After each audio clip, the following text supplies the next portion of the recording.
High School Musical to Hollywood DJ. Today we're talking about Zac Efron in We Are Your Friends. Hey guys, welcome back to Monday Morning Critic. I'm Krisily Kennedy, and this week we're talking about Zac Efron's new movie called We Are Your Friends, which is about a DJ living in LA. Well, okay, he's not a DJ yet. He's kind of a DJ. He's a wannabe DJ is what we call them. First of all, I wanted to be young again because apparently I'm old, because this made me feel old. This movie made me feel really old. The other thing I wondered when I was watching this is if you don't live in LA, are you going to relate and appreciate some of these characters as much as, say, if you do?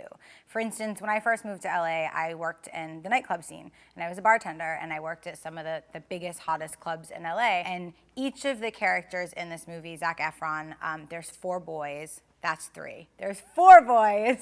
And they're all great friends. They all grew up together in the Valley.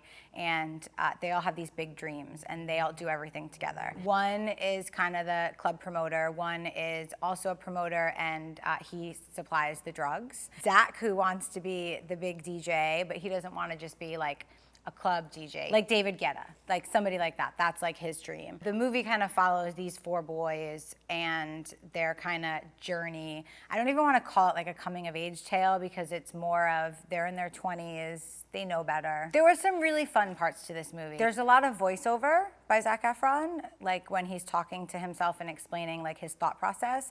And one of the things that I really liked is it talked about when you're a DJ and you're a DJ that he wants to be, like a Calvin Harris or a David Guetta, you have to have that one song that kind of transports you to that next level of not playing clubs anymore, and artists want to work with you or whatever. And he has this explanation of when you walk into a club and you're a DJ and you have a crowd and there's like beats per minute that your heart beats, right? So he talks about that through the song, you want to start it out at this beats per minute and you want to bring the crowd up to this beats per minute so that they're dancing and they're having fun and they don't stop dancing. And it was actually really interesting. His crush in the movie is Sophie, but of course it can't just be that he finds a girl and falls in love with her. She is dating, sleeping with, the assistant to, the big DJ that plays the clubs that, Zac Efron's character really wants to be. And then he finds out that they're together by waking up on his couch the next morning and she wakes him up. There's a lot of drugs in this movie,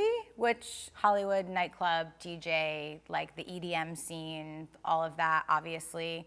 But I will say that I was very impressed that the filmmakers did it in a responsible way. If I was probably, 18 to 21, I think that I would love this movie. But at my age, I was a little bored. I was a little like, I don't know how I feel about this. I also can't stand that music. I will say that the end of the movie, the song that he plays at the end of the movie is amazing. And I hate that kind of music, but it's because you've watched the movie and because you're now invested in these characters and because you kind of see this journey, it means something, and it's kind of fun. Like I've already downloaded it. All in all, I didn't think this movie was bad. I don't think that it was an Oscar winner, obviously, but I don't think that it was a bad movie either. I enjoyed myself for the hour and a half, and I thought it was fun, and I left kind of feeling a little bit lighter.